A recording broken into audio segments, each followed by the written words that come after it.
ಹರೇ Srinivasa. Shri Satyabodha ಗುರುರಾಜೋ ವಿಜಯತೆ. ಹರಿಸ್ಮರಣಂ Facebook ಬಳಗದ ಹಾಗೂ Kannada ಹರಿದಾಸಾಸಕ್ತರಿಗೆಲ್ಲ doctor ವೃಂದ ಸಂಗಮ್ ಆದ ನನ್ನ ನಮನಗಳು. ಮೂಲ ಸಂಸ್ಕೃತದ ಶ್ರೀಮದ್ ವಾದಿರಾಜ ಯತಿವರ್ಯ ವಿರಚಿತ ಮಹಾಕಾವ್ಯ ರುಕ್ಮಿಣೀಶ ವಿಜಯ ಗ್ರಂಥ ರಸಾಯನದ ವಿಶೇಷತೆಯನ್ನು ಈ ವಾರವೂ ನಾವು ನೋಡೋಣ. ಈ ವಾರದಲ್ಲಿ ಮೊದಲಿನ ಸರ್ಗದ ಕೆಲವು ಶ್ಲೋಕಗಳ ವಿಶೇಷತೆಯನ್ನು ನೋಡೋಣ. ಹಿಂದಿನ ಮಾಲಿಕೆಯಲ್ಲಿ ಕೃಷ್ಣಾವತಾರೋ ಹರಿರೇಖ ಸಾಗರ ಅಂತ ಕೃಷ್ಣಾವತಾರದ ಹಿನ್ನೆಲೆಯ ಭೂಮಿಕೆಯನ್ನು ಮೊದಲ ಶ್ಲೋಕದಲ್ಲಿ ಶ್ರೀಮದ್ ವಾದಿರಾಜರು ಸಮುದ್ರ ಮಥನದಲ್ಲಿ ಶ್ರೀಮನ್ನಾರಾಯಣನು ಮೋಹಿನಿ ಅವತಾರದಿಂದ ಅಮೃತವನ್ನು ಕೇವಲ ಸುರರಿಗೆ ಉಣಿಸಿದಂತೆ ಭಕ್ತರಿಗೆ ಉಪನಿಷತ್ತು ಅರ್ಥವನ್ನು ಮಧ್ವಾಚಾರ್ಯರ ಬ್ರಹ್ಮಸೂತ್ರಗಳ ಸಿದ್ಧಾಂತದಿಂದ ಪೂರ್ವ ಪಕ್ಷವನ್ನಾಗಿಸಿ ಶ್ರೀಮನ್ನಾರಾಯಣನೇ ಗುಣಪೂರ್ಣ, ದೋಷದೂರ, ಮುಕ್ತಿಪ್ರದಾಯಕ ಅಂತ ಹೇಳಿದರು. ಈ ರೀತಿಯ ಕಾವ್ಯಗಳಲ್ಲಿ ವೇದಾಂತ ಶಾಸ್ತ್ರದ ಕ್ಲಿಷ್ಟ ಪ್ರಮೇಯಗಳನ್ನು ಸಾಧಿಸುವ ಅದ್ಭುತ ಕಾರ್ಯವನ್ನು ಈ ಗ್ರಂಥ ಮಾಡಿ ತೋರಿಸಿದ್ದು ಹೇಗೆ ಅನ್ನೋದನ್ನು ನೋಡಿದ್ವಿ. ಭೂದೇವಿ ಹಿಂದೆ ಲೆಕ್ಕವಿಲ್ಲದಷ್ಟು ಪಾಪಗಳ ಹೊರೆಯನ್ನು ಹೊತ್ತು ದೈತ್ಯರ ಅಧೀನವಾಗಿದ್ಲು. ಅವರ ಭಾರವನ್ನು ಹೊತ್ತುಕೊಂಡು ವ್ಯಥೆಗೊಂಡು ಅವಳು ತನ್ನ ದುಃಖವನ್ನು ಪರಿಹರಿಸಿಕೊಳ್ಳಲಿಕ್ಕೆ ಬ್ರಹ್ಮನ ಮೊರೆ ಹೊಕ್ಕಳು. ಪ್ರಪಂಚದೊಳಗ ಪತಿವ್ರತ ಶಿರೋಮಣಿಯರಿಗೆ ಪತಿ ಮಹೋದಯನ ಅತ್ಯಂತ ಪ್ರಿಯವಾದವನು, ಅವನಿಗೆ ಬಹಳ ಪ್ರಾಧಾನ್ಯತೆ. ಅಂತಹ ಪ್ರತಿಯನ್ನು ಯಾರಾದರೂ ಬೈದರೆ ನಮಗೆ ಸಹಿಸಲಿಕ್ಕೆ ಆಗೋದಿಲ್ಲ. ಅದರಂಗ ಭೂದೇವಿ ಅತ್ಯಂತ ಸಹನೆಯುಳ್ಳವಳಾಗಿದ್ದರೂ ದೈತ್ಯರು ಶ್ರೀಮನ್ನಾರಾಯಣನನ್ನು ತೆಗಳ್ತಾ ಇದ್ದಾರೆ.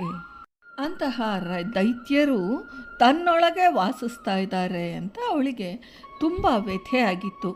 ಮುಕುಂದ ವಿದ್ವೇಷಿ ಭರಾಭೀನುನ್ನ ಬಭೂವ ಸಾಕ್ಷಾಂತಿಯುತಾಪಿ ಖನ್ನ ತಥಾ ಹಿ ಲೋಕೆ ಪತಿನಿಂದಕೇಭ್ಯ ಪತಿವ್ರತ ನಾಮಪರಾಹ ಕ್ವ ಭಾರಃ. ಈ ಪದ್ಯದೊಳಗೆ ಸಾಮಾನ್ಯ ವಾಕ್ಯದಿಂದ ವಿಶೇಷ ವಾಕ್ಯದ ಒಂದು ಸಮರ್ಥನೆಯನ್ನು ಮಾಡಿ ಅರ್ಥಾಂತರನ್ಯಾಸ ಅಲಂಕಾರವನ್ನು ತಂದಾರ. ಬ್ರಹ್ಮ, ಮಹೇಶ್ವರ ಮೊದಲಾದವರು ಮುಖ್ಯ ದೇವತೆಗಳು. ಅವರು ಗೋರೂಪವನ್ನು ಧರಿಸಿರುವ ಭೂದೇವಿಯ ಕಾರ್ಯವನ್ನು ನೆರವೇರಿಸಲಿಕ್ಕೆ ತಾವು ಸಮರ್ಥರಲ್ಲ ಅಂತ ತಿಳಿದ್ರು. ಆದ್ದರಿಂದಲೇ ತಾವು ಅಸ್ವತಂತ್ರರು ಅನ್ನೋದನ್ನು ಪ್ರಪಂಚದ ಜನತೆಗೆ ತೋರಿಸಿಕೊಟ್ರು. ಅನಂತರ ಶ್ರೀಹರಿಯ ಸನ್ನಿಧಿಗೆ ತೆರಳಲಿಕ್ಕೆ ನಿಶ್ಚಯ ಮಾಡಿ ಅವನನ್ನು ಸ್ತೋತ್ರ ಮಾಡುತ್ತಾ ಧ್ಯಾನಿಸುವುದು ಅವಶ್ಯಕ ಅಂದರು. ವೇದಗಳಿಂದ ವರ್ಣಿಸಲಿಕ್ಕೆ ಯೋಗ್ಯವಾದಂತಹ ಸ್ವರೂಪವುಳ್ಳ ದೇವತೆಗಳು ತಮ್ಮ ದೇಹದಿಂದ ಅಡಗಿ ಹೋದ ಕಾಂತಿಯುಳ್ಳವರಾಗಿ ಕತ್ತಲೆಯೊಳಗ ಆಕಾಶ ಮಾರ್ಗದಲ್ಲಿ ಭಗವಂತನ ಕಡೆ ಪ್ರಯಾಣ ಮಾಡಿದರು. ಮೊದಲು ಅವರೆಲ್ಲರೂ ಯತಿವರೇಣ್ಯರು.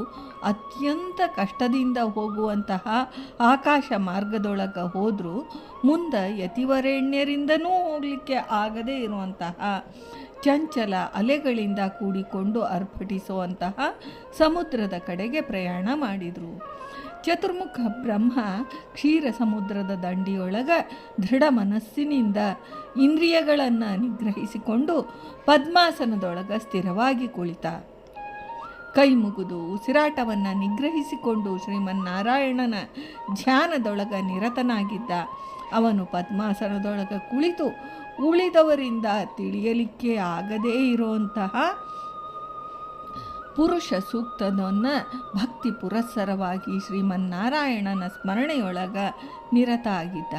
ಆದ್ದರಿಂದನೇ ಚತುರ್ಮುಖ ಬ್ರಹ್ಮದೇವನಿಗೆ ಪದ್ಮ ಸಂಭವ ಅಂತ ಕರೀತಿರಬಹುದು ಅಂತ ವಾದಿರಾಜರು ಇಲ್ಲೇ ತರ್ಕವನ್ನು ಹೇಳ್ತಾರೆ.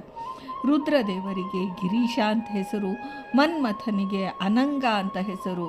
ಪ್ರಸಿದ್ಧ ವಿಷಯವನ್ನು ರುಕ್ಮಿಣೀಶ ವಿಜಯದ ಪ್ರಥಮ ಸರ್ಗದ 17 ಮತ್ತು 18ನೇ ಶ್ಲೋಕದಲ್ಲಿ ಇಂದ್ರಜ ವೃತ್ತದೊಳಗೆ ವಿವರಿಸ್ಯಾರ.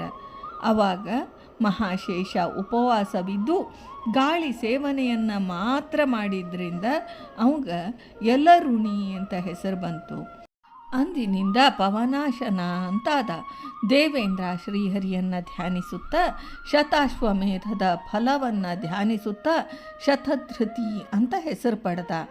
ದೇವತೆಗಳು ನಿದ್ದೆ ಇಲ್ಲದೇನೆ ಭಗವಂತನ ಸ್ಮರಣೆಯನ್ನು ಮಾಡಿದ್ರಿಂದ ಅನಿಮಿಷರು, ಅಸ್ವಪ್ನರು ಅಂತ ಹೆಸರು ಬಂತು. ಆಗ ಭೂದೇವಿ ಹಸಿವು, ಬಾಯಾರಿಕೆ ಇವುಗಳನ್ನು ಕಳೆದುಕೊಂಡು ಒಮ್ಮನಸ್ಸಿನಿಂದ ಶ್ರೀಮನ್ನಾರಾಯಣನನ್ನು ಧ್ಯಾನ ಮಾಡ್ತಿದ್ಲು. ಅಂದಿನಿಂದ ಅವಳಿಗೆ ಅಚಲ ಸರ್ವಸಹ ಅನ್ನೋ ಹೆಸರಿನಿಂದ ಪ್ರಸಿದ್ಧಳಾದಳು. ಬ್ರಹ್ಮ ಶ್ರೀಮನ್ನಾರಾಯಣನನ್ನು ಸಹಸ್ರ ಪುರುಷ ಅನ್ನುವಂತಹ ಪುರುಷ ಸೂಕ್ತದಿಂದ ಭಗವಂತನು 1000 ಕಣ್ಣು, ಮುಖ, ಕೈ, ಕಾಲುಗಳುಳ್ಳವನು ಅಂತ ವರ್ಣನೆ ಮಾಡಿದ್ದ. ಆದ್ದರಿಂದ ಭಗವಂತ ಭೂಭಾರ ಹರಣ, ಕಂಸವಧೆ ಮೊದಲಾದ ಸಾವಿರಾರು ಕೆಲಸಗಳನ್ನು ಮಾಡಲಿಕ್ಕೆ ಅವನೇ ಶಕ್ತನು ಅಂತ ಪ್ರಸಿದ್ಧನಾಗಿದ್ದ. ಬ್ರಹ್ಮ ಶ್ರೀಹರಿಯನ್ನು ಸ್ತುತಿಸಿದ ಅನ್ನೋದನ್ನು ಉತ್ಪ್ರೇಕ್ಷಾಲಂಕಾರದೊಳಗೆ ವಾದಿರಾಜರು ಮಂಡಿಸಿದ್ದಾರೆ. ಅವರೆಲ್ಲರೂ ಕಾಂತಿಯುಕ್ತ ದೇಹದಿಂದ ನಿಮೀಲಿತ ನಯನರಾಗಿ ಋಗಾದಿ ವೇದ ಶಾಖೆಗಳಿಂದ ಶ್ರೀ ಮಹಾವಿಷ್ಣುವನ್ನು ಧ್ಯಾನಿಸಿದರು. ಆ ಧ್ಯಾನ ಮೊಳಕೆಯೊಡೆದು ಬಳ್ಳಿಗಳಿಂದ ಸುತ್ತಿಕೊಂಡು ನೀರನ್ನು ಎರೆಯಲ್ಪಟ್ಟದ್ದಾಗಿ ಬೇರುಗಳಿಂದ ಪಾತಿಯ ಮುಖಾಂತರ ಹೊರಗೆ ಬಂದು ಸುತ್ತಲೂ ವ್ಯಾಪಿಸಿದ. ಚಿಗುರು, ಕೊಂಬೆ, ಮೊಗ್ಗುಗಳಿಂದ ಕೂಡಿ ಹಣ್ಣು ಬಿಟ್ಟದ. ಆದ್ದರಿಂದ ಅದು ಕಲ್ಪವೃಕ್ಷದಂಗದ. ಆಗ ಫಲಿಸಿದ ಕಲ್ಪವೃಕ್ಷವನ್ನು ಹೊಂದುವಂತೆ ಶ್ರೀಮನ್ನಾರಾಯಣ ಧ್ಯಾನದಿಂದ ಪ್ರಸನ್ನನಾಗಿ ಅಲ್ಲಿಗೆ ಬಂದ. ಈ ನುಡಿಯೊಳಗೆ ರೂಪಕಲಂಕಾರ, ಶಾರ್ದೂಲ ವಿಕ್ರೀಡಿತ ವೃತ್ತವನ್ನು ಶ್ರೀಮದ್ವಾದಿರಾಜರು ಬಳಸ್ಯಾರ. ಮಹಾವಿಷ್ಣು ಸಂತೋಷಗೊಂಡು ಅತ್ಯಂತ ದಯದಿಂದ ಅಲ್ಲಿಗೆ ಬಂದು ಬ್ರಹ್ಮ ಮೊದಲಾದ ದೇವತೆಗಳನ್ನು ಸಂತೋಷಗೊಳಿಸಿದ. ಅದರಂತೆ ಭೂಮಿಯ ಭಾರವನ್ನು ಕಡಿಮೆ ಮಾಡಿ ದುಃಖ ನಿವಾರಣೆ ಮಾಡುವುದಾಗಿ ನಿಶ್ಚಯ ಮಾಡಿ ಪತ್ನಿಯಾದ ಮಹಾಲಕ್ಷ್ಮಿಗೆ ನುಡಿದ.